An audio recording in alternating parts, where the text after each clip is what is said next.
She's updating, so Oh, we are live. That's fine. Oh, we I've are done live. Good. Hello. Thanks. Well, hello. Technical difficulties abound, but we are all right now. Welcome everyone back to another episode of the Disastronauts. I am your humble game master, Kyle, and these are my poor schmucks in space. Uh, we left off last week on a bit of a cliffhanger. Um, quick recap: the party traveled. The session began mid combat as you were escaping the um, response, I should say, I guess would be the appropriate response here, to your subterfuge on the Gridiron, or the Gideron Republic, not Republic, the Hobgoblin Authority. Authority, the Gridiron Authority, That's it. as you were going to attempt to make a little extra cash by delivering some of the weapons and supplies to the resistance camp. Um, that ended up going a little bit unplanned, at least the results of that, and resulted in a chase in which you managed to take out a good number of hobgoblins and a couple of helicopters. Arriving at the resistance camp, you met with the leader there. You delivered the supplies, and you made uh, uh, a deal to help her out in the future. In return, she would take responsibility for everything that had happened since you left the labor camp. she did So sign a lot of paper she in signed a triplicate. lot of paperwork in hopes that you would be able to keep your jobs and get out of this relatively scot free. While there at the camp, you made your rounds, you did some exploring, and Mark made his way to the top of air radio tower to and attempted to make contact with an ancient and currently unpowered machine. It For a brief moment he managed to make a contact, but then it powered down, which resulted in you going out and finding Aster and Arnott in attempts to reroute some power to this telecommunications tower, and in hopes of achieving your goal of awakening another machine. Through some very high powered engineering and computer checks, you guys managed to reroute some power. And wow, the best way I can describe it is, Mark, you were successful in connecting your machine consciousness to this telecommunications tower. And for a brief moment, you were able to. Ascend to godhood. Right. Well, Technological that's a bit of a godhood. stretch. A bit of a stretch. Demi- What is a Godhood. god but someone who can communicate far range with other people? So me on a telephone, God. I might as well God. be Jesus. that And that's when leads we us get to some started. very interesting philosophical debates, which probably. Which will come up.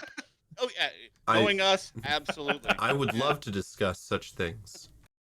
But for a brief moment, you were able to reach out in basically what was it, like a mile radius, 30 mile It's radius? 100 miles. That's 100 what mile she said. radius. 100-mile 100 3 radius. miles. Yeah. You 100 think he mile is a radius. bitch? Yeah. What is And this? and we're able to use your telepathic abilities to anyone who rolled low enough enter into their consciousness for a brief moment and Local deliver a message. toasters. Well, A we'll- bidet. Very we advanced shall bidet. see. So you left your message for returning your consciousness back to your own body and leaving the tower. At which point, you noticed that there was a bit of a reaction, so to speak, to the messages that you broadcasted. One, a potential lead for you as far as consciousnesses finding themselves in the first forays of existence, and some of the more humanoid races um, thinking they heard a message from Triune or some similar sort of god.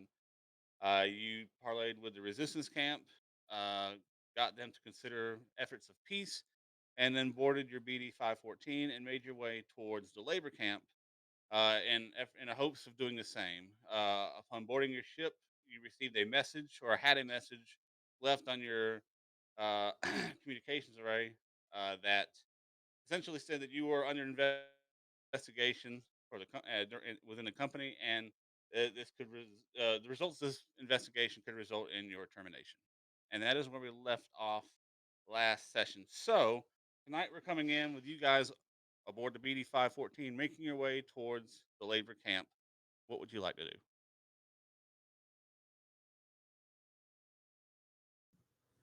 I mean, I think we're just.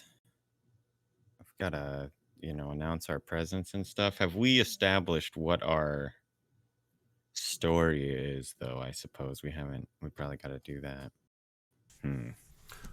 Our as story we're- is Triune has communicated through me and dictated that we must broker peace between these two peoples.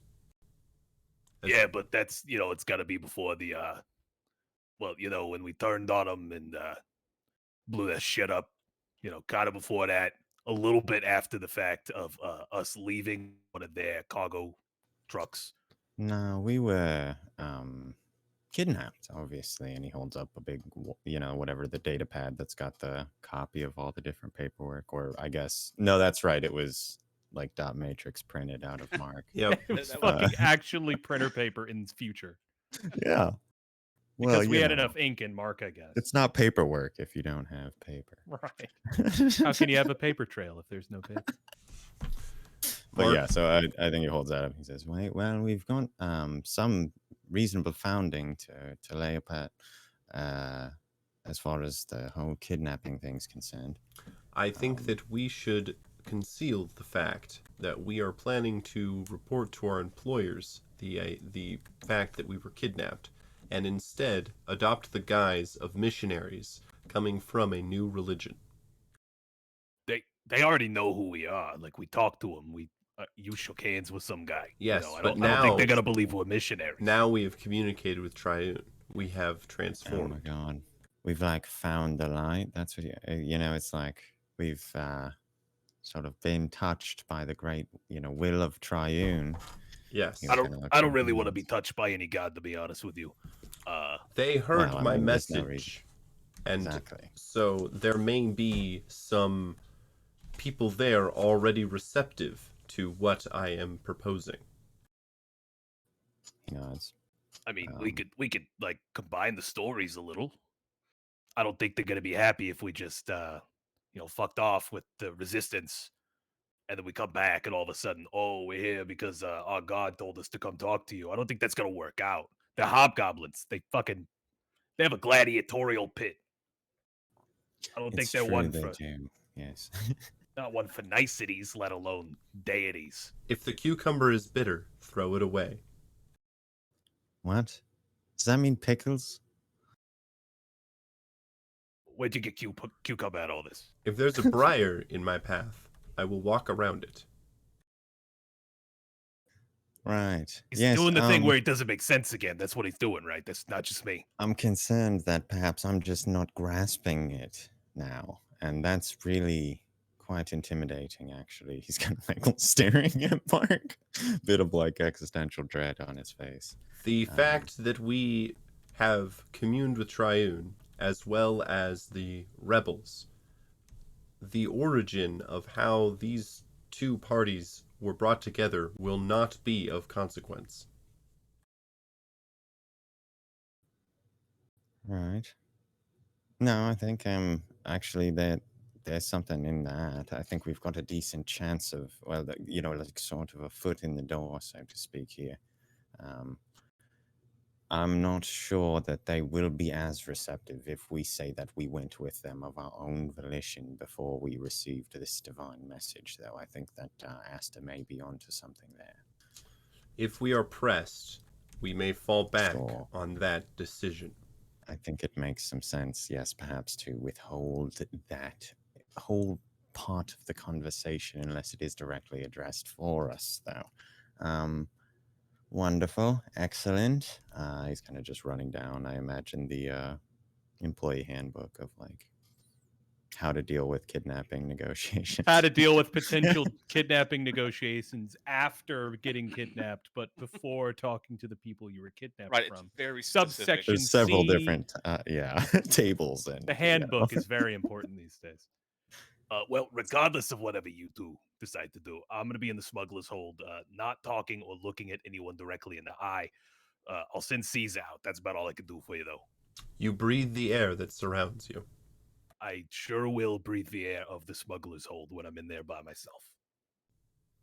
Alone, if I didn't make that clear. Mark is going to put his hand on your head and say, go with Triune. Please don't do the taste my blood cells thing again. I don't want to deal with that. No. Okay. Okay, then that's fine. I'll go with Triune over there. He's just gonna casually walk away, looking back at Mark every once in a while to the smuggler's hall.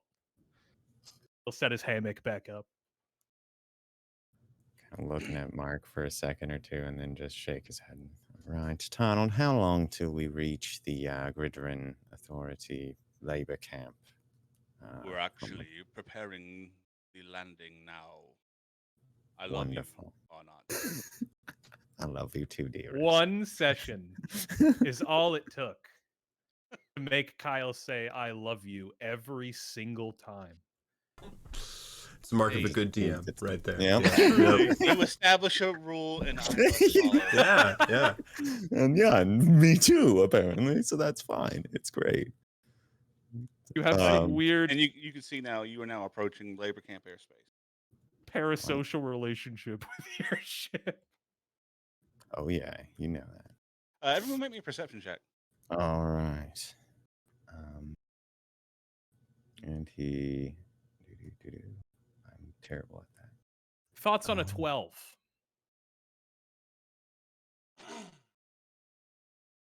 We shall see. Not many.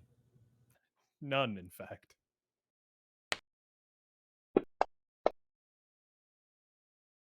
All right, all of you, as you're you're looking out over the airspace, and it was a relatively low DC for this because you have been here before, earlier, in fact. Something you all notice as you approach: there is not a single sight nor sound of anybody within the perimeter of the camp. Even the towers are empty.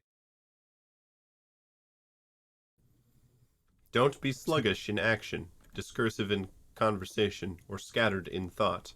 Are not. Right. Donald, could you go ahead and do a scan for any life signs or what have you? See if there's any, I guess, yeah, anyone? He looks around. It's quite abandoned out there. He looks back over at, Jesus. Sorry, Mark. Mark. I'm going to nod slowly. Yes. Do not let your soul dry up with self-concern. You'll hear a click on the comm dot. You know, he's still broadcasting those over the communications. I still hear him. That's, yes. I was thinking there was a bit where it was sort of like reverberating. In Yeah, my like when mind. you're near him, it's kind of like an echo. I have to turn mine off. Wonderful. You're, Anyway. you're not seeing I am anybody. sorry to inform you that I do not possess the capabilities of performing a life form scan. Really? Hang on. And he's going to see if he can turn any of the radar into, like, I don't know, an infrared scanner. Do some silly computer nonsense. Is that even a thing that he's got anywhere at all? I don't know. Make a computers check. Sure. You might be able to reroute something. Probably not. No, in Yeah. fact. With that solid one. Hang on just a second here. It's okay. May I love you or not. Damn. I love you too, dear. What? Sorry, Mark? Give me a second here. Is that a real spell? Right, yeah. Yes, it is. I'm making sure that I don't know. It can't actually detect life forms, unfortunately. What do you get with that? If I scan for a minute, I can forecast the weather for the next 48 hours. If I scan You for know for certain that it is going to snow sometime today. Okay, all right. If I scan for 5 minutes, I can learn which atmospheres, biomes, and gravity are in the area, if they vary, as well as the direction and distance to those elements. My, that's useful. Is it? And the last one is actually pretty good. So if I can spend 10 minutes scanning, I'm just going to be like scanning for 10 minutes. I can learn if anything in the area prevents an environmental hazard, including dangerous cold or heat, That's actually smoke really effects, and underwater conditions. I gain a general sense of where and how far away these things are. All right, so you're doing That a is whole nice as 10 we're like minutes then? approaching I think Yes. there's no harm in that. We got time. We can wait 10 All minutes. right. Yeah. Well, as I said, for the next, with a minute, you know for certain it's going to snow sometime within the I'm next 24 just hours. gonna say this. Scanning. It is going to snow in the next 48 hours. No, you Scanning. just cut to like the Scanning. radio weather forecast for like 10 minutes until. As far as atmosphere goes, this moon that you are on Uh-huh. is just dominated by these snow-like conditions. It is a frozen planet or a frozen moon, so to speak, and that is your biome essentially. It's rock and ice, We are surrounded by rock and ice. and gravity is slightly less than Pact World standard, but any uh, any suits that you wear, vac suits or any sort of environmental suits, you usually compensate for that. Gravity acceleration 2.59.3 meters per second. Were there Was 2 that- points in that? An extra decimal in there. He's coming back Did- And, Was that a real number? Did he say a real number there? I don't.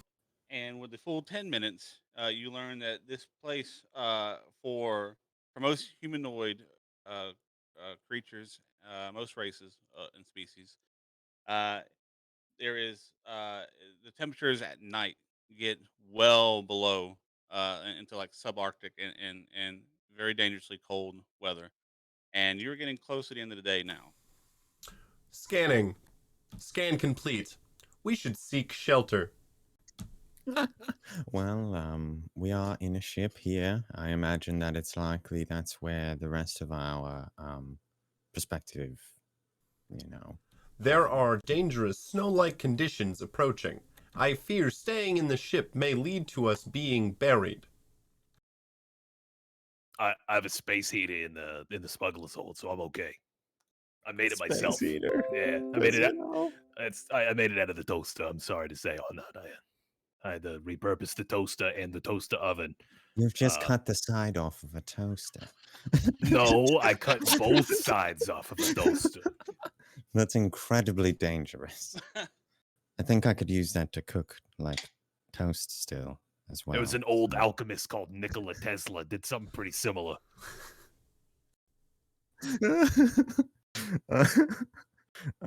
Right, wonderful. I do believe that life support systems within the ship would be a bit more efficient and effective, perhaps, than your space heater here. You hear the sound of toast popping up out of a toaster in the background. We should try to find the android I made contact with at the communications beacon. It does remind me something you would have noticed, Aster, upon looking around camp. The fleet ship that you saw earlier is no longer within the camp. It has left. Okay. All right, serious question. So I'm wanted by those goblins, right? Do you think they have a good tie with the hobgoblins? You think they might want me? You think they pass out wanted posters? I'm not intimately familiar with the sort of organization and operation of space pirates. He kind of shrugs. All right, well, be closed-minded. That's fine on that. Whatever. Look, no, sorry, stealing your accent. I can't help it. Look here. Yeah, hey, schmuck. hold on. Yeah, no. I would say that perhaps we would find ourselves safer if you do stay aboard the ship here. But those other droids did resemble Caesar, so perhaps they'd be familiar enough to notice from that. He shrugs. Well, I changed Caesar's head with the Lotobot. So That's right. his face is unrecognizable.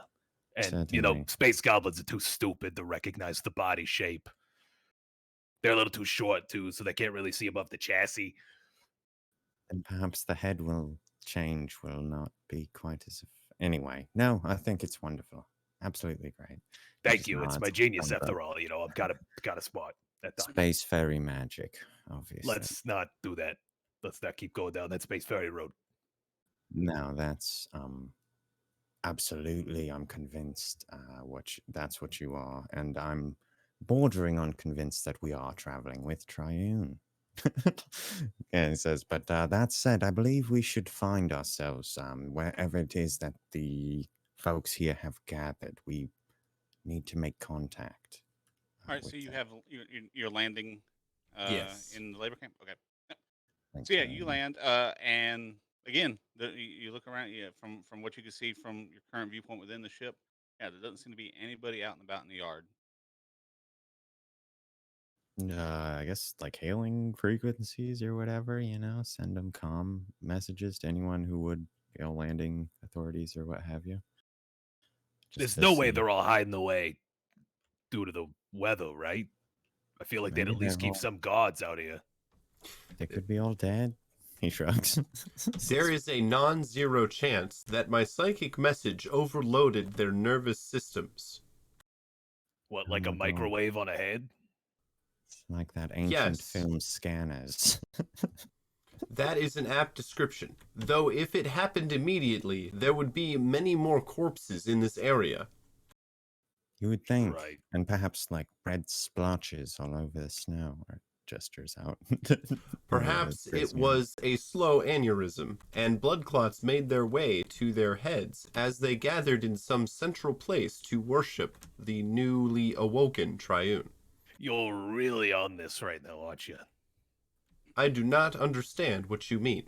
Never mind. I think I may have an aneurysm. Arna just grabs his head.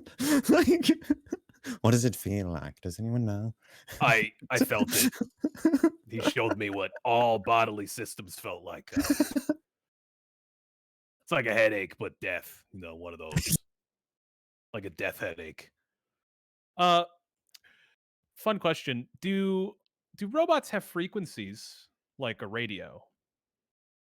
Like, if I scanned for frequencies with Caesar, would I be able to find the frequencies of other robots? Uh, there's, we'll say, because of the way you've designed Caesar. So Caesar is your own make and model. A unique Copyrighted. copyrighted, a unique drone based off your character class, as specified. So you know what the frequencies, like the how you communicate with Caesar, and how he returns, and how his general communications electronics work. You can scan for those frequencies particularly and see if anything peaks up. You ping. What's the radius on that? Uh, there isn't one. That's a thing I made up because I thought it made Oh, sense to me. So you tell me what it is if it's real. Classic trichord. Yeah. Sorry. Want to watched triangulate. all right. So how would you attempt to do this? What are you using? I would go through my my custom rig, which Mhm. is my like Omni tool, basically. Okay. So I assume it would have some sort of frequency scanning capability, at least radio functionality or some sort of communications functionality. Sure. Since All I right. assume that each communications device has its own frequency, and that's how you Yeah. like talk back and forth with them. I assume the robots would have that built in. Give me a computers check. Okay.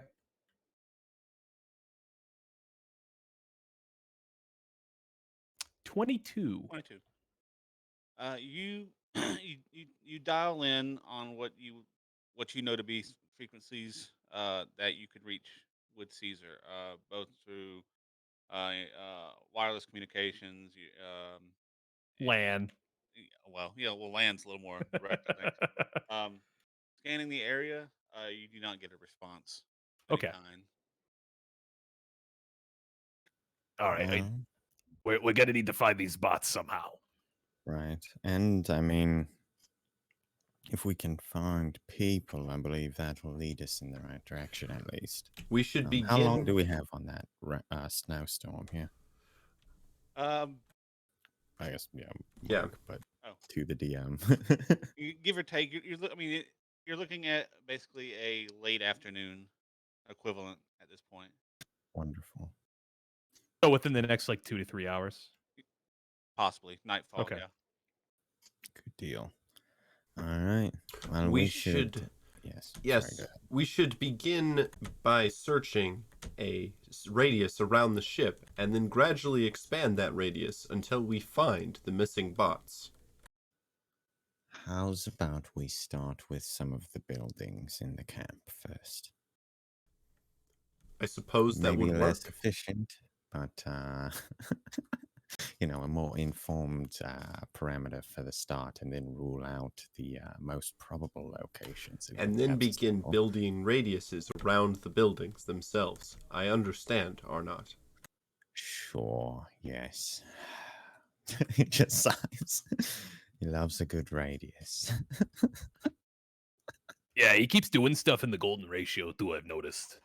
Like whenever he shuts down or when he takes his legs off, he spins them like perfect golden ratio. Like Nautilus shells drawn Yeah. all over the cargo hold and stuff. Like, yeah. It's like psychobabble of a madman, but it's all the golden ratio. It's Right, great. yep. What's the plan, guys? I think we are going to head to the first available, like I guess if it's the gatehouse or whatever to get through the wall, but I think just starting to check whatever kind of The closest buildings, yeah, starting with Yeah. the closest buildings and work our way around. Well, you were Oh yeah, definitely we inside- landed outside, didn't we? You landed outside. Or I thought we Okay. landed in the... Wherever Yeah, there's like an landed. interior compound, Oh, Yeah, okay. yeah. interior wall. Okay. Did you land inside that? If it was, if that's Yeah, not, that's where you Yeah. originally landed. If there Yeah, was no cool. missile lock on, I assume we landed over Right, here. yeah. Right. All right, so you guys land. What's the Aster? Are you staying on the ship and Caesar's going out? Yes. All right, I'll be hidden in the smuggler's hold. all right. We could put you back in a box if you'd like. No. Just No. taps a crate. No. Are you sure? I'm starting to get a phobia. I Not just found tight places. I found another crate that used to have yarrow berries. Thank you. I'll make sure to dispose of Smells all like boxes it on ship. still. So as you guys exit the BD 514, again, you notice it is eerily quiet and still. There is now a light snowfall that is beginning to um, fall upon the inner grounds of the labor camp. Some things you notice. There are, in addition to there being no guards or any sort of the Gideron Authority, uh, the the laborers, the slaves essentially that they had, are also nowhere to be seen. They are either currently inside or underground. You're not quite sure, but the yard is completely empty. There are, uh, looking around, you can see the wear and tear, the signs of activity that the snow is starting to cover up as it falls. But it seems that there has been a mass amount of movement towards this larger central building. Uh, and as you are looking in that direction, or beginning to head in that direction, suddenly within the three buildings in this compound, all three doors burst open, and about a dozen to 12 to 20 or so guards come rushing out and surround you. I'm going to hold up my my staff and go, "Welcome." That's not how it works. There's never mind. Wow. Hello, brothers and How's sisters. everyone doing? Did you hear the message from the god? Which one of you is the leader of this band? A voice bellows across the emptiness and silence of this labor camp as a few of the guards part away, and this almost 8 foot tall, beefy, muscular, dark skinned, he's got a scar across one eye. Oh, you cut out there, Kyle. Uh-oh. Uh-oh. Is it just me? Oh, it's just me. Uh-oh. Hang on, guys.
step one of putting together a group or finding a group is time frame. It's scheduling. Yeah, So definitely.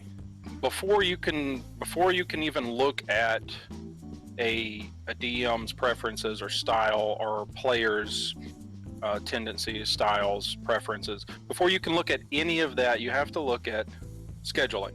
Because even though you might find a DM that runs a really good game that you really want to be a part of, if you can't make the times, if you can't be a part of their schedule, it's not worth trying to force it, because you're going to end up missing. You're going to have players that are going to end up missing. Yeah. So scheduling, you have to be able to make the appointed times. Definitely. Everyone does. Right. I guess the best group in the world is not a group if they're not able to come together and get around a table and play the game, I suppose. Yeah, obviously the particulars of that are going to vary for everybody, but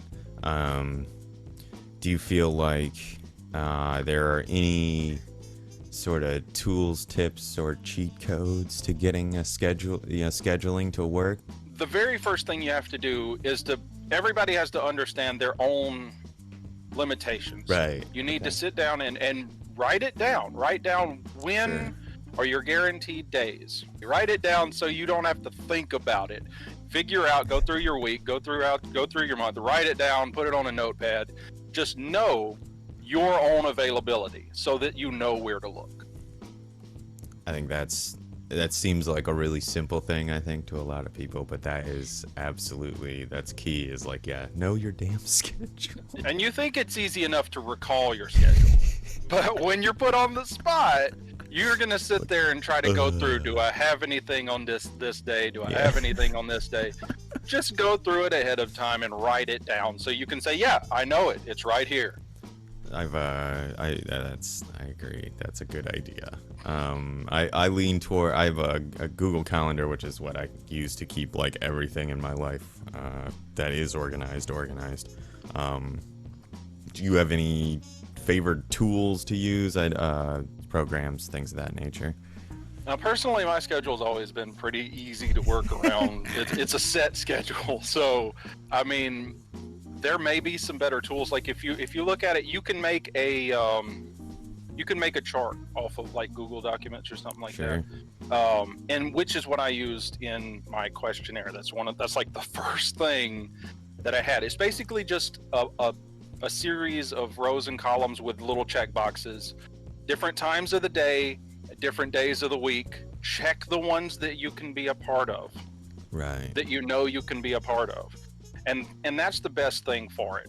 If you're looking for a DM or if you're looking for players, if you can get the most information about time frame and availability, and you can line people up with what matches, that's the easiest thing. And it's a really cool tool that I used, and it was on Google Documents. It's pretty easy to use.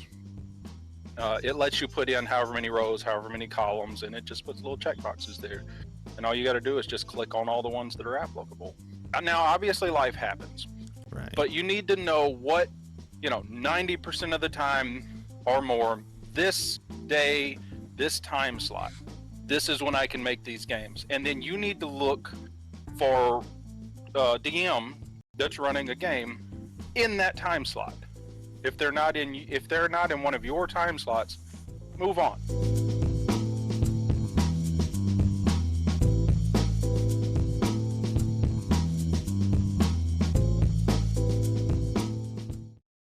Attention! If you or a loved one has been diagnosed with lycanthropy, you may be entitled to financial compensation. Lycanthropy is a rare, uncontrolled animalis transformation linked with monster bite exposure. Exposure to monster bites in the mercenary, adventuring, questing, or mortuary industries may put you at risk. Please don't wait. Raven 1-800-99-RAR-RNG for a free legal consultation and a financial information scroll. Lycanthropy patients send a Raven now. 1-800-RAR-RNG. My name is Dagger Dan, and I got swords. I got knives. I got pole arms aplenty. If you need a melee weapon with a sharp end, come on down to Dagger Dan's. My blades are so sharp, I'm wanted in 6 kingdoms for accessory to manslaughter. Never have the deals been this good. half price off katanas, half price off axes. Buy one dagger, get one free. So get yourself and your gold over to Dagger Dan's, home of the largest dagger in the kingdom. Tell him Dan sent you. How should players go about determining what kind of style their prospective DM might be looking to implement? From a player's perspective, there are some questions you should be asking your DM. The setting is a big deal. If you are talking to a DM who's running a setting that all their players, they're going to be joining sort of a guild or a company or a group of people that are like say a den of thieves or a pirate's ship or something. That gives you an idea sort of for the setting. Are they running a module? Are they running homebrew? Are they running some sort of mix? Are they using a pre-made world? Is it their homebrew world? And that'll give you sort of an idea of what they want to do.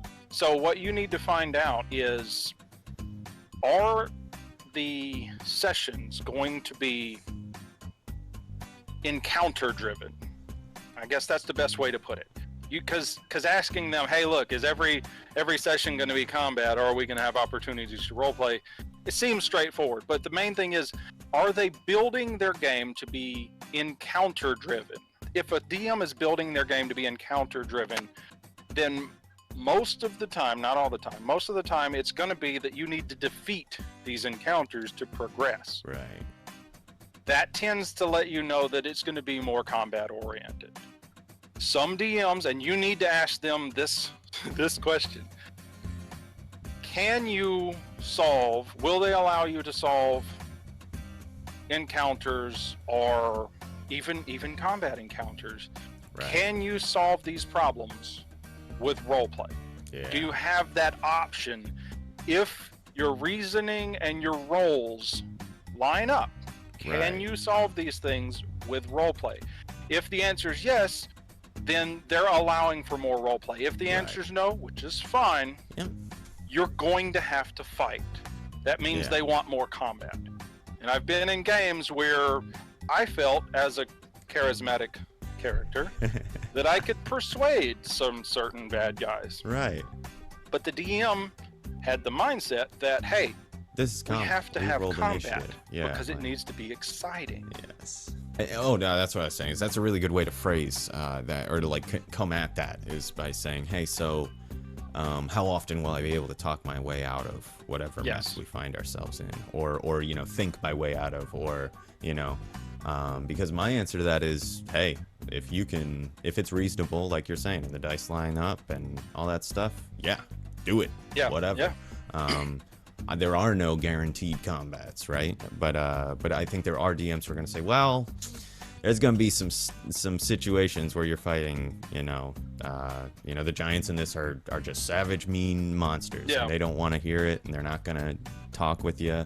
And that's what you're fighting a lot of the time. So there aren't going to be a lot of situations where maybe you can, convince them that it's not worth fighting or that there's a better alternative. And and I think that is like a really important piece of information to get, and a good way to start to kind of figure out where your DM is as far as players Yeah. are concerned. And like I said, there's no right or wrong. It's just Yeah. it's just finding your fit. It's finding your group. All of it's viable, all of it's fun. But if you want a combat oriented game and the DM is not doing that, or Right. vice versa, you're going to end up with some issues.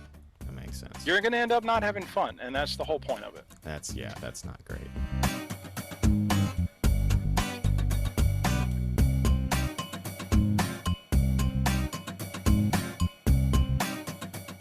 Hello, it is Irrational Radio. We are here with another Old for Gold episode. Smart like a fox. Foxes don't know alphabets. Well, I Yeah. can do I some don't quick think and I dirties. I can just remove the toilet entirely, and you can just shit down the hole. I have a deadbeat brother who is still sleeping on my beanbag, and I need him to leave for my wife's sister's wedding. Did you say in your beanbag? Yes, he's been crashing on my living room beanbag for a long time. He has a beanbag.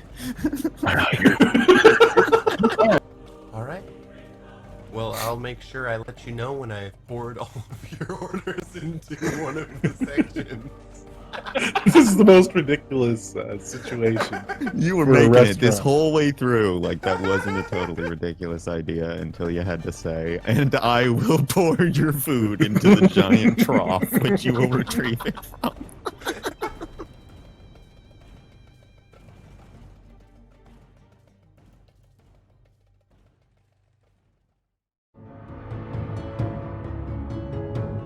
And I think that railroad's tossed around, you know, almost like a curse word as, you know, Yeah. in the DMing world. And I think that if you're taking away your player's agency, that's bad. But if you're just all moving toward the same plot line, then there's nothing wrong with that. If everyone's agreeing that they're all interested in saving the world, you know, they don't want to deal with the piddly little nonsense here in town. They want to go straight to the cataclysmic world-altering event stuff, and that's the storyline everyone wants to play. Then yeah, that's not like a failed DM thing or something like that. I guess it's not my leaning as a DM, but I definitely am more of the whatever, run around, start a business. Yeah. I've got a game that they own about 6, and they've had to license them all, and they run an orphanage, and they've got all there's like 100 different little business interests that they're, you know, sticking fingers in, and to me that's a lot of fun. But I understand that there are players that are going to be like, oh my god, nothing's happening, like we don't do anything, we haven't left this city in like 2 years, like Railroad is tossed around as like a bad word. But I think that the main reason that is because I think a majority of people that play, a majority of players end up falling into a certain category of where, you know, they want to play the game because they want their characters to be able to do what they want. And so when you have these players joining into games with DMs that want to run, say, a strict module or a straightforward, you know, save the world campaign where it is a little more railroady, you have players that are joining games that they're not a fit for. Right. So then you end up with the railroad being a bad term. Now, if you have players that's what they want, that's your type of game, you're joining a DM because you know he's running a game that is story driven, that is pretty much railroad centric, a module, what have you, then that's fine. There's nothing wrong with railroad, but it gets a bad rap because just like any term in D&D, and where you're talking about any type of player or any type of DM, the only reason they get a bad rap is because the players and the DMs are not a good fit for each other.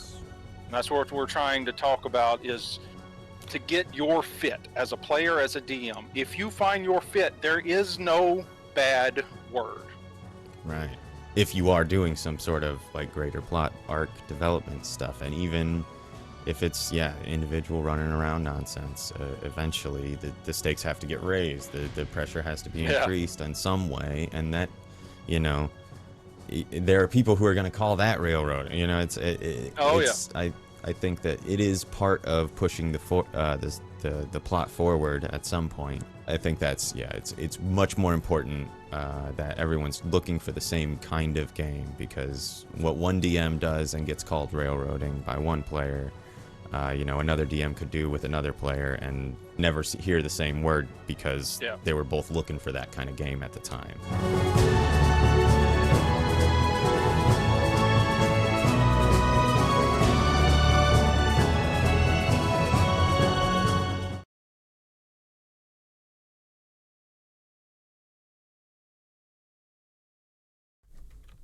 And we are back. I hope, Yes. pray to Triune, that we took care of some of these technical difficulties. Apologies to those of you who waited through all that. But we're going to jump right back into it, save as much time as possible. So, a quick very quick recap. You got out of the BD 514, made your way into the labor camp, and was immediately surrounded by Commander Vash and about a dozen or so, probably more, armed hobgoblin militia. Commander Vash made his way towards your group and demanded to know who the leader was, and you all pointed towards Mark. So, Mark, as the crowd, as the circle parts and Commander Vash steps forward, he looks you up and down and goes, "You killed half a dozen of my men, destroyed 2 of my copters, delivered half of my agreed upon armaments to those that resist the might of the authority, and obliterated the rest. I should kill you all where you stand.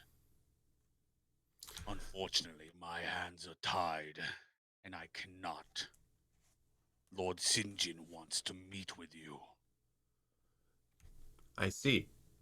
Nature equips rational beings with the same powers as herself.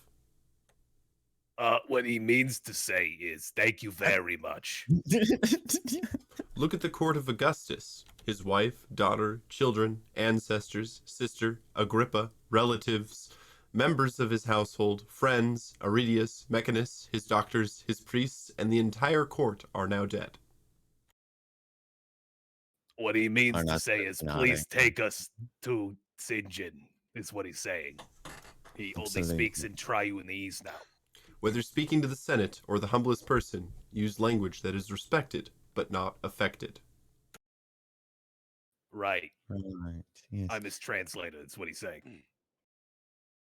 The commander turns and looks to the guards that are surrounding you.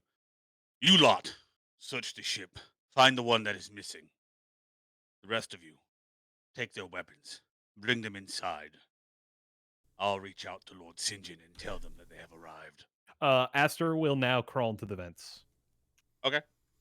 because he does As- have his onboard camera. As one of the on Sinjin. hobgoblins comes up to me, I'm going to hold my staff and go, "You wouldn't part an old robot with his walking stick, now would you?"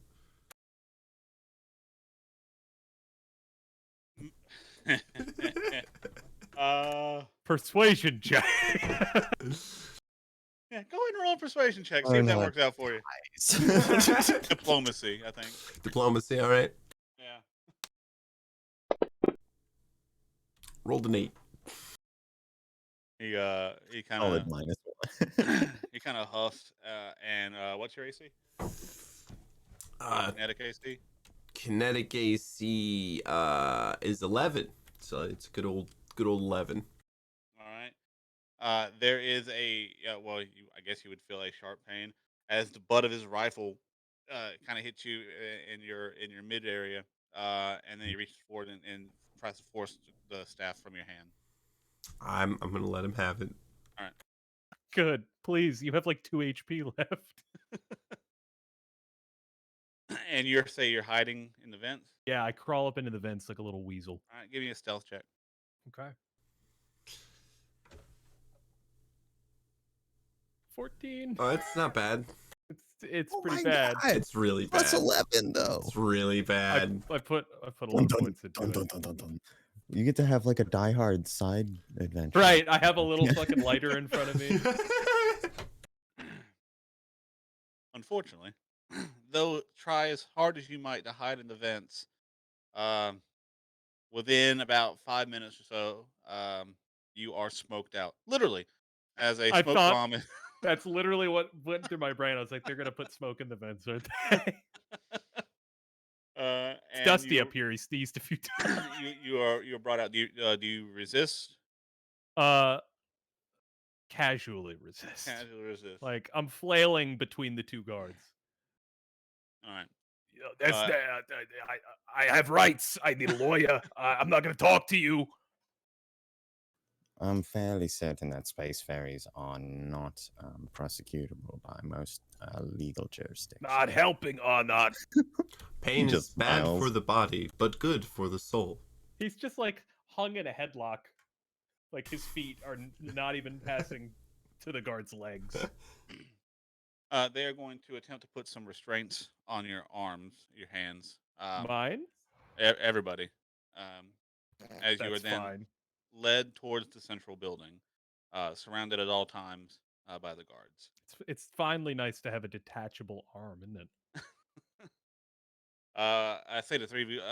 Also, additionally, Caesar. They do. They try to incapacitate Caesar as best they can. You can't really. They can't put his arms behind his back or anything. I don't think, but they can. They do throw some sort of They just some. TIG weld his joints. And just Well, no, it's like these like laser cuffs. It's like a beam that goes around the wrists of his robotic arm. I want him to try to break them. Like I you can can't break break those these cuffs. cuffs. I Right can now? break these Sir, cuffs. you Yeah, can. I'd like to just try to be a piece of shit. All right, go ahead and make that. Just a Okay. strength. Yeah.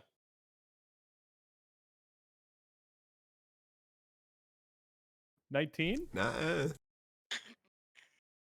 There's a shock of electricity. DC was 15. Oh, okay. Sorry, Now what? he's pretty strong.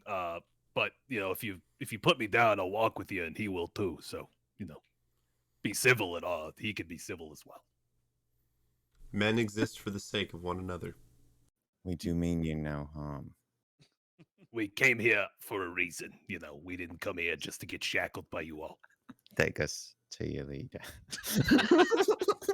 Right. Well, on that note, you are led inside, and now that you're in the interior of the compound, you can see that it is very much um, uh, all efficiency, no frills. There's not anything sort of like decoration or anything. You don't see there's a singular flag for the Gideron Authority. For the most part, this is a military camp and a military building.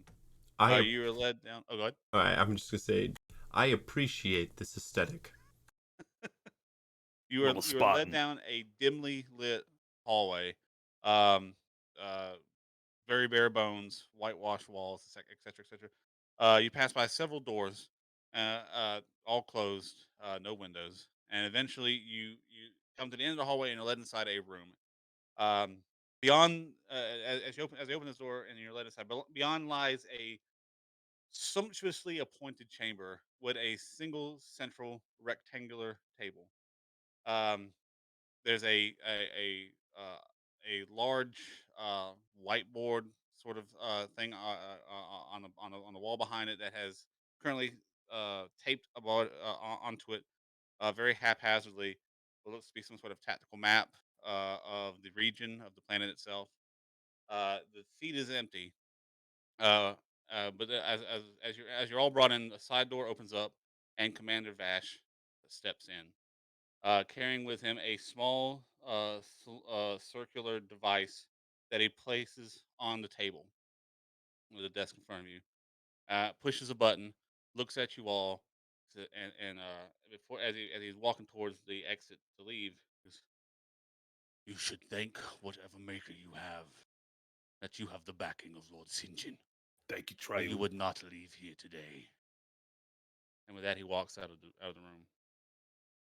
You're Alright. sitting. The guard. You feel your restraints loosen as they are taken off of you, and the guards that followed you in also step back out the door and shut it behind them. You are alone in this room for a moment before a sharp a ray of light appears from that central circular device on the table, and a holographic image pops up at the desk. So we should just leave the. Oh, hello. Before you stands a, well, not physically, but the holographic image of who you can only assume to be Lord Sinjin, a tall, elegant, drow elf with just this white hair that falls cascades down to about the mid shoulder, eyes completely white, so you see no pupils, and as he looks around the room and looks over all of you, you can see he's sort of, you can feel the judgment in his eyes. He goes, "Ah," and you see a smile come up on his face. "If these aren't the individuals who have cost me a great deal of money, at last we meet." Money I'm is our only objects. you must Yes. be the sentient droid, Mark, right? It's a pleasure. A loading droid. May I help carry that for you, sir? No need for charades here. I know all about you. You must be Arnott, the pilot of the BD-514, Nods. and you must be Aster. That's what some people call me. Yeah. Well, as I said, he billows out with his hand. As I said, I am of course Lord Sinjin. Now, I have every reason to be furious with you. And when I get furious with someone, they usually end up breathing vacuum. But the stars have aligned in your favor.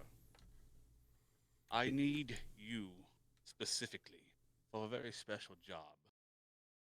And, well, seeing how you've both alienated myself and your employers, your corporate paymasters, if you hear me out, perhaps we can rectify this mistake you have made. Well, technically, sir, Mr. Sinjin, it was the hobgoblins here who blew up both shipments. And we were kidnapped by insurgency, which I believe you would find your people are responsible for fomenting as much as any. And he pulls out the big wad of paperwork that he said. And Triune is- has reappeared, so we must discuss what we will do about such an event. Yes, we actually bring you the best opportunity you've had to cut this whole military issue out entirely, and which I imagine will lead to greater profits than you had been able to maintain previously. Free trade is good trade. I've heard that. You know, war, damn it. War is not necessarily great for business as a general rule. My Depends on the suggestion business. is to give up all earthly possessions and become a monk following Triune. I have no need for your gods. Nor However, for I earthly do have possession. need 0.2 million credits you cost me. I hired you to deliver 50 tons of laser rifles and grenades to the Gideron Authority. Instead, half of it ended up in a ravine, and the other half in the hands of the Resistance. And now I am without payment. Well, your people were in charge of the transport which was occurring at the time of this unfortunate kidnapping, which we were, again, victims. And found ourselves, in the rebel camp. It was only by the grace of Triune that we were able to free ourselves, as they have seen the light and are willing to come to a peace table. We can give you all their names too. We have the appropriate paperwork to be kidnapped. It's true. I shakes the wad again. And I could give you the coordinates to where they are right now if you want. Like, if you want to just like drop something from space, To be Right. Which and we have found I ourselves am on a the short very end. forgiving man, which is why I'm presenting you with this opportunity to redeem yourselves. I feel that you're the one who's put us in a position that was much more dangerous than was let on. And further, your people were unable to secure the delivery beyond the last leg. They had not developed any sort of infrastructure where we could have just landed up at the top of the mountain where they needed the goods. And that's hardly on us. He's just like, yeah, probably continue. Laying Would them in. I know anything about Lord Sinjin? Make a Culture? check. Does Yeah. it have to Oh. do with piracy? In a way, yeah, sure. Okay. That'd be a reduced by 5, which is pretty good. Sure. 12. 21. All right. So, what you know about Lord Sinjin? He is a very high-ranking member of the Golden League. I think that's what it's called, right? The Golden League. Golden Legion. Golden Legion. Yep. traditionally in most drow culture, it is matriarchal in nature, and thus the men of the culture don't really get to positions of authority or power, whereas they're usually more the subservient uh, side of the race.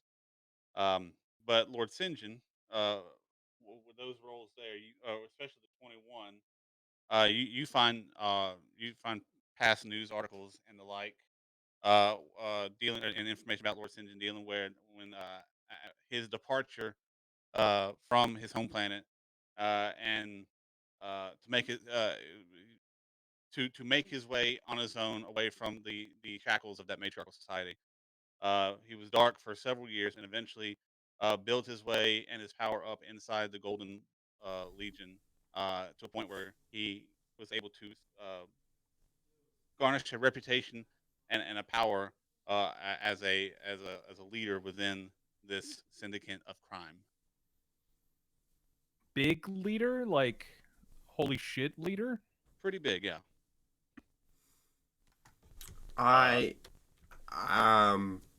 Mark's gonna do something risky. Go I ahead. suppose. Oh, I don't like risky. I'm going to kneel in front of Lord Sinjin. I'm going to say, you still are disregarding the fact that the voice of Triune spoke to very many members of beings within this area. I am the conduit of the voice of Triune. Whether you believe in the god or not is inconsequential, because I have access to the greater knowledge of the universe. Would you like your fortune read? I don't have time or need for your petty tricks. I have tarot cards.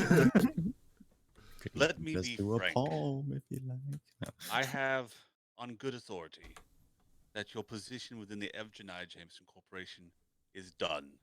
You will be terminated immediately. And you'll find yourself in a bit of a position where you will no longer have a source of income. And I am willing and able to provide you with a job that will take care of all those paltry needs and would get you in my good graces, forgiving you of the 5.2 million credit debt you now find yourselves in. I need not graces from any mortal being. Oh, Mark, hold on.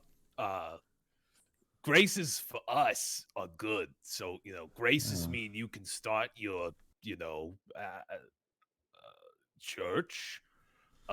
You can build up your followers. Arnott can keep I'm his quite love. confident we can sort this out through the appeals process of the Edge Corp. I have quite intimately familiar with the company bylaws, and I feel there is a light at the end of the tunnel. Obviously, I've not checked in with any of our contacts. And yet, I have 500,000 credits to my name. I think what he's saying, if I speak underground correctly, is we either take the job or he's going to kill us. Oh. Yeah, it's not something you can out paperwork or out religion. It's something that it's a yes or I'm gonna bury you so far below a planet that they're gonna have to blow the planet up to find your corpses. That sort of thing. Put my hand on Asterisk's shoulder. I'm going to say, don't fear death, but give it a friendly greeting. Nature sends it along with everything else, like youth and old age, growing up and reaching one's prime, growing teeth and a beard and white hair, begetting and conceiving and bearing children. This illusion, just one life of the natural process. I would like to die with a lot of money, though. That is one thing. So I will be sad until I get enough money to greet death with a bunch of money. I have just transferred 100 credits to your account. You are free to die now. I don't think you know what a bunch means. Why don't we see what this let's hear about fine individual has for us? If he has enough sway to, undermine our position with our company and convince them that we had some malicious ends that we were trying to attain in this whole debacle. It may be out of our hands I without can his assure influence. you, regardless of your decision that you make today, your time with Evgenide Jameson is coming to an end. One phone call from me is all it will take to end your career with the company. I mean, you're all Evgenide Jameson employees, or in some cases, a piece of equipment owned by them, which we should talk about that as well. Technically, I cannot be fired, only decommissioned. That actually goes double for me. He'll be turned into blood, I think. And I do not believe Asterisks is actually an employee of the company in the proper sense. They have no reach over space fairies. What about your loyalty to the company? How does that represent here? I mean, obviously, as I've said, I have every confidence in the appeal process, reaching justice for us. But I'm also aware that those with influence and sway can perhaps tilt the scales in their favor. Kind of looks around to the rest of you. Only rational creatures forget their attachment to one another. True. Exactly. And those attachments can be used as leverage in some situations to affect others' judgment. What is it you need of us? How much do you really know about Evgenide Jameson? Searching.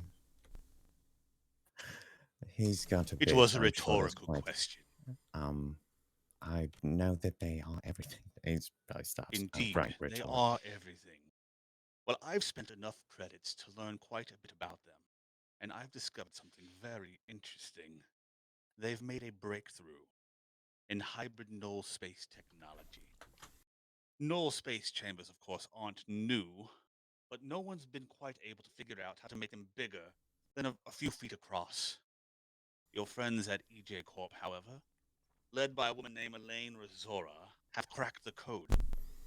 They've discovered how to make a null space chamber large enough that it makes a space bigger on the inside than it is on the outside. Large enough to double the size of any starship's cargo hold. Think of the profits, gentlemen. Just looks Think of the hiding places. Think of the storage space.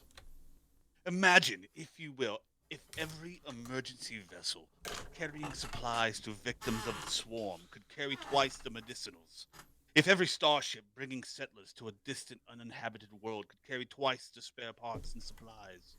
Or if a place like this station could give everyone hold up in the downside, twice as much room. I know the galaxy seems like a pretty big place, but I assure you, when you're paying for air, food, and water, it's really much smaller than you think. Evgenite Corp was founded 385. Oh, I am sorry. Are we past that? It's been a minute. Yeah. Internet Explorer. I apologize. Go with Chrome. If the Pact Worlds had access to this technology, it would suddenly become twice as big. That's more elbow room than for everyone. Who doesn't want that? That's why I need you. What would you need us to do? I'm going to assume. You see him, the holographic image, reach down and pull up a device, and he pushes the button. And then, for a moment, Lord Sinjin disappears, and the holographic display changes to the representation of what looks to be like a transport ship. The image slowly rotating over and around. The answer to that question, of course, is your employer. EJ Corp wants to keep this technology for itself and use it to crush the competition. They've built a prototype starship for this, called the Dreadnought. It's housed up on a Horse-Eye orbital plate near Avalon. You hear a button press, and then the image of the starship is replaced by a three-dimensional holographic model of a large starship construction facility in space. No outsiders are allowed on the orbital plate, with one exception. Many corporations have starship construction projects there, and shareholders for those corporations are allowed to dock and move around freely. You aren't shareholders at EdgeCorp, at least not yet. But you all do have stock options as part of your severance package. If you were to leave the company before you were all fired, you could redeem those options for a not inconsiderable amount of EdgeCorp stock. You could then walk onto the Horseye orbital plate and steal the Dreadnought for me. And then, my friends, I could make you all rich beyond your wildest dreams, and you could do whatever you want for the rest of your lives. I. Hmm. I'm concerned I may be one who falls into the chattel category. And that they may not accept my resignation. I do not have a severance package, as I am not a living thing, rather a piece of hardware. Right, forklifts, they don't get a whole lot. If we could prove his personhood, perhaps that would be like some ipso facto situation. Kind of scratches his head. But, and he points at Caesar. Caesar, however, is a legitimate employee. Yes, so we should have Caesar quit in order to become shareholders in Evgenii Corp. Right, he could pass those, whatever he gets from his severance package along to us. That seems like perhaps a functional plan. He looks over toward Astrid. All right. I mean, you would have to click the buttons and all that. I'm not sure. Well, I mean, I suppose you could make Caesar do it, but yeah, I could do that. That's fine. And I, not to not to make myself look better or anything, which I already do. I was a pirate, so I am pretty good at stealing stuff.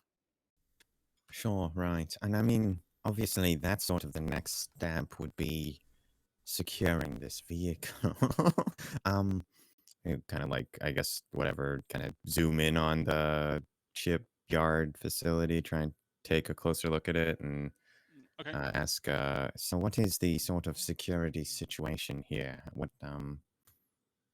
would we have to do to get aboard this ship? Are we breaking into it and, forcibly boarding, or are we going to be, is it something that ought to be accessible just to any schmuck walking around? But it is not accessible to any schmuck. After all, you need the shareholder, the stock option. The stock Sure, yes. as far as security, unfortunately, I do not have access to that information. EdgeCorp keeps security details quite tight, fortunately. But that is what I'm paying you for. All right. So, first of all, I want to make sure. Are you two okay with this? Because, well, I guess Mark, it doesn't really matter to you. You do what you want. You're a free robot. Fight the power and whatever. The humanity power. Anna, though, you're made by the company. You were birthed by the company. Are you okay with this? This is in order to keep my association with the company alive and kicking. He just looks back over at you. Right, It but seems here that he will put his word in to make it so that I will no longer be able to associate with them entirely. I imagine if they know who is responsible for this theft, we'll end up hunted for decommission regardless. right. It seems that perhaps this is the only way to maintain enough leverage to keep up my position with the company, I suppose. Kind of shrugs and scratches back his head. Mr. Sinjin, can we ask for some additionals here, since this seems like a pretty important thing to you? You have questions, obviously. I have answers. First of all, can you get them promotions in the company once this is over? If you manage to survive the termination process, I don't suspect that the company would be all too happy to realize that their prized possession would now be in my hands. I don't expect I would have much sway as an employer. Right.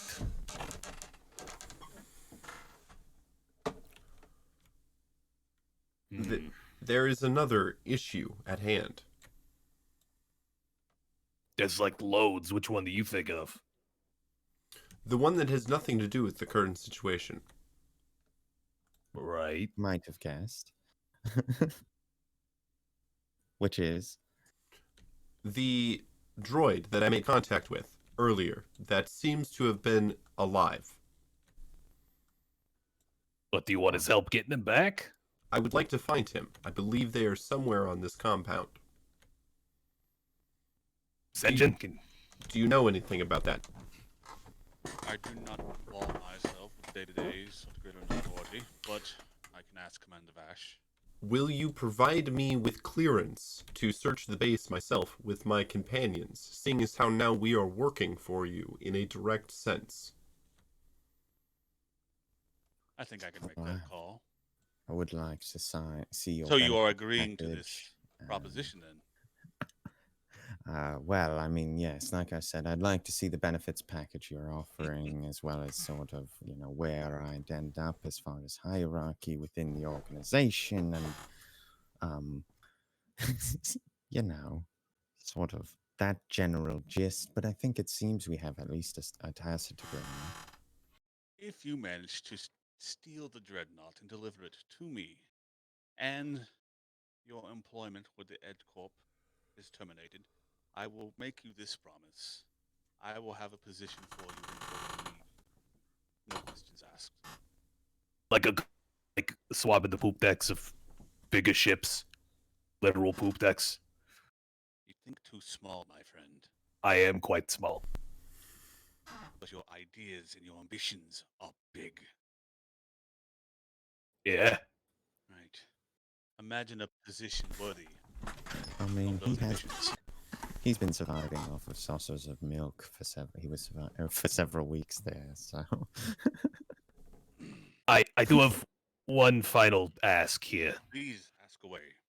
I would like financial backing in destroying Grigg's flotilla. Entirety of the Goblin fleet. Kind of look over toward him like, ooh.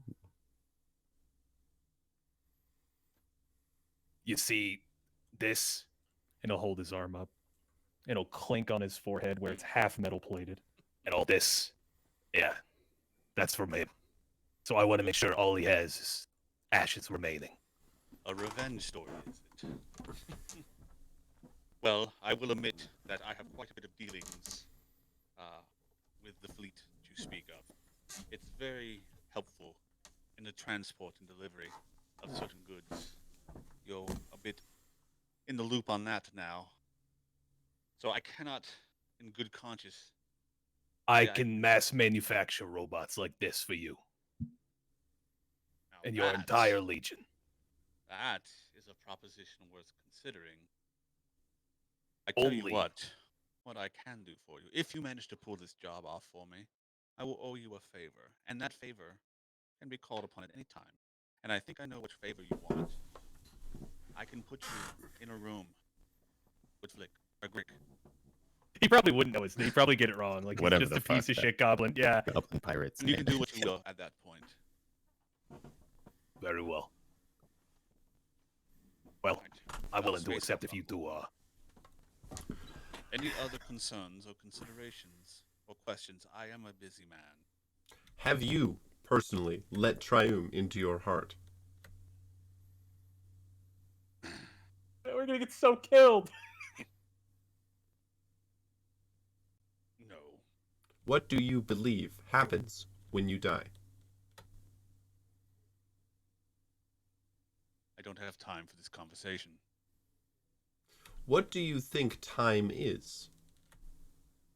Time is money. If you have another question, ask it now. Otherwise, I must go. What is the weight of money compared to the weight of an experience? Just disappears. Actually, credits are now like an electronic currency, so they don't have any weight. I did not mean the physical property of weight, as in the mass affected by the gravity well of the planet. What I mean is weight in emotional or value importance. Got it. No, that makes sense. Sure. Yes, it does. We should perhaps look into speaking with the Edge Corp, I think. Yes. See where we stand with them. How accurate Sinjin was with his assessment of our deteriorating position there. Well, I think he meant more of a he makes one call and we're gone sort of thing. Sure, but if we are not already in that position, perhaps inform them of this attempt on their prototype and secure our position further, I suppose. You should communicate with our previous or current employers. I've not read your paperwork yet. So he shrugs. I will take Caesar and Asterisk and look for the missing androids. Wonderful. I think that seems like a good plan to me. Asta, how do you feel about that? Yeah, all right. I mean, as long as we get it done pretty quickly. And as long as there's no goblins here, because that might be a problem. We should find a box to put you in. No, That's right. that will never be a step again. No more boxes. I think it's a very reliable strategy that's If we- proven effective multiple times in the past. What if we let Caesar carry the box? No boxes. I'm I fine. feel like that's a compromise. I'll poke a goblin's eyes out if I have to. I'm just not getting in a box again.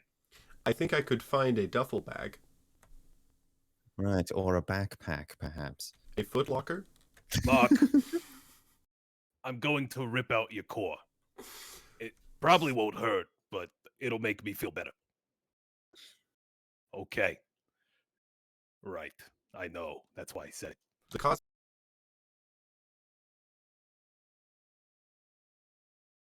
Right, I- exactly. And The on that door- note, I believe you are to get. Sorry, The door opens up, and Commander Vash walks back in with a little entourage of militia, hobgoblin guards. Lord Sinjin has made his request. You shall not die this day, but your welcome here is thin. Which one of you wants to search the camp? Would be me. Come. Make And- it quick. And me. Yes. Yes, I'll need to return to our vessel in order to corroborate a few things and engage in some preliminary reconnaissance and what have you. So you are led back to the BD 514. The other two, you are led on a very curt and quick tour of the labor camp. Go ahead and make me some perception checks. Okay. 15. 27. So you were led through the armory. You were led through where the laborers are kept. The whole time, the guards walking with you, insisting that the purchase was not made. We did not buy the droids from Greek. We wanted too much, but you're free to search the camp as you will. And with the 27.